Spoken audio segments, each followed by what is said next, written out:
ఆచి చికెన్ మసాలా. టాలీవుడ్ లో పర్సంటేజ్ విధానంపై జరుగుతున్న చర్చలు వేడెక్కుతున్నాయి. నిర్మాతలు రెండు గ్రూపులుగా విడిపోయి ఎవరికి అనుకూలంగా వారు మీడియా సమావేశం నిర్వహిస్తున్నారు.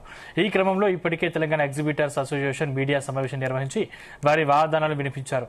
ఎగ్జిబిటర్లకు మాత్రమే కాదు, డిస్ట్రిబ్యూటర్లకు, నిర్మాతలకు కూడా సమస్యలు ఉన్నాయని తెలుగు సినీ నిర్మాతలు తెలిపారు.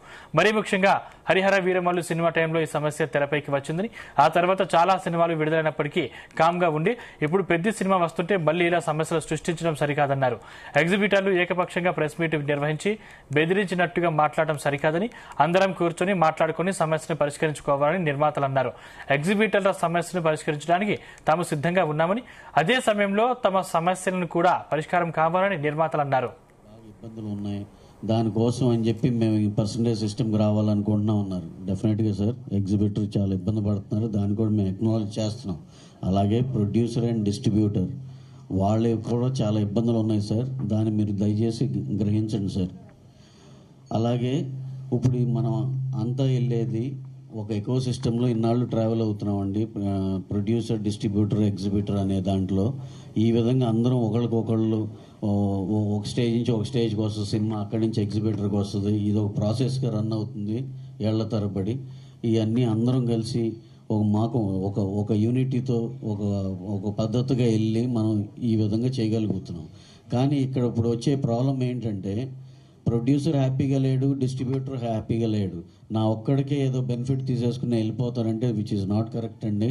అందరం 3 సెక్టర్లు కూర్చుని మాట్లాడుకుని వాట్ ఈజ్ రైట్, అందరికీ ఎలా బెనిఫిట్ జరగాలి ఇవన్నీ కూర్చుని మాట్లాడుకుని డెఫినెట్గా ఆ చేంజెస్ ఏవైతే కావాలనుకుంటున్నామో అది తప్పనిసరిగా మనం తెచ్చుకుందాం సార్. దాంట్లో అయితే ప్రాబ్లం లేదు. కాకపోతే ఈ యూనిలాటరల్ డెసిషన్ ఇవాళ రేపు అయిపోవాలి, లేకపోతే నెలాఖరికల్లా అయిపోవాలంటే అలా అవ్వదండి. 23 థియేటర్లలో అన్ని లెస్సీలు ఉన్న థియేటర్లే, ఎవరి ఓనర్లు కాదు. ఇప్పుడు వీళ్ళందరూ మాకు నష్టాలు వస్తున్నాయి, లెస్సీలు చెప్పేది ఏంటి, వీళ్ళందరూ మాకు నష్టాలు వస్తున్నాయి కాబట్టి మీరు పర్సంటేజ్ చేయాలంటున్నారు. నష్టాలు వస్తున్న వ్యాపారం ఎవరు చేయమంటున్నారు? వాళ్ళు మేము థియేటర్లు వదిలేయమని అడుగుతున్నాం. ఆ థియేటర్లు వదిలేయండి, మేము ఆ సినిమాలు ఇప్పుడు మా ఉన్నాయి రిలీజులకి మేము ఓనర్లతో మాట్లాడుకుని ఓ ఫేవరబుల్ టర్మ్స్ లో మేము టేక్ ఓవర్ చేసుకుని థియేటర్స్ మేము రిలీజ్ చేసుకుంటున్నాం. మీరు లాస్ వస్తుంది అంటున్నారు కదా, లాస్ వస్తున్నా థియేటర్లు పట్టుకుని ఎలా ఆడాల్సిన పనే ఉంది, వదిలేయచ్చు కదా. అంత త్యాగాలు చేయాల్సిన అవసరం ఏం లేదు కదా, వదిలేయచ్చు కదా థియేటర్లు. మరి సినిమాలు మానేమని ఎవరు అనట్లేదు కదా, ఇక్కడ కూడా మేము వాళ్ళు మానేమనట్లా. మాతో పాటు జర్నీ చేయండి, సేమ్ బోట్ లో ఉన్నాం కాబట్టి, అందరం ప్రాబ్లమ్స్ లో ఉన్నాం కాబట్టి యూనిలాటరల్ గా ఏదన్నా ఒక మిడిల్ గ్రౌండ్ కూడా చేద్దాం అంటున్నాం. అంతే తప్ప మరి వాళ్ళు చెప్తుంది అదే కదా, మీ పర్సంటేజ్ అయితేనే వేస్తాం అని అలా అది చెప్పింది అదే కదా. మరి అతని కండిషన్ గా ఇప్పుడు ప్రొడ్యూసర్ ప్రాబ్లమ్ లో ఉన్నాడని అతను ఆలోచించి ఏం మాట్లాడలేదు కదా ఎగ్జిబిషన్ సెక్టర్ నుంచి ఎవరు.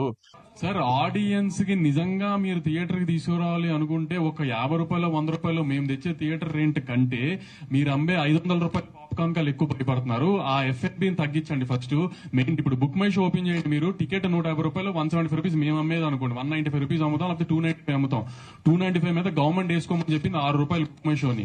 కానీ మీరు 2 టికెట్లు కొంటే 600 కట్టాల్సింది దగ్గర 800, 750, 850 కడుతున్నారు. దాంట్లో 50 రూపాయలు 60 రూపాయలు కన్వీనియన్స్ ఫీ అని పోతుంది. అవన్నీ ఏంటో అడగండి సార్.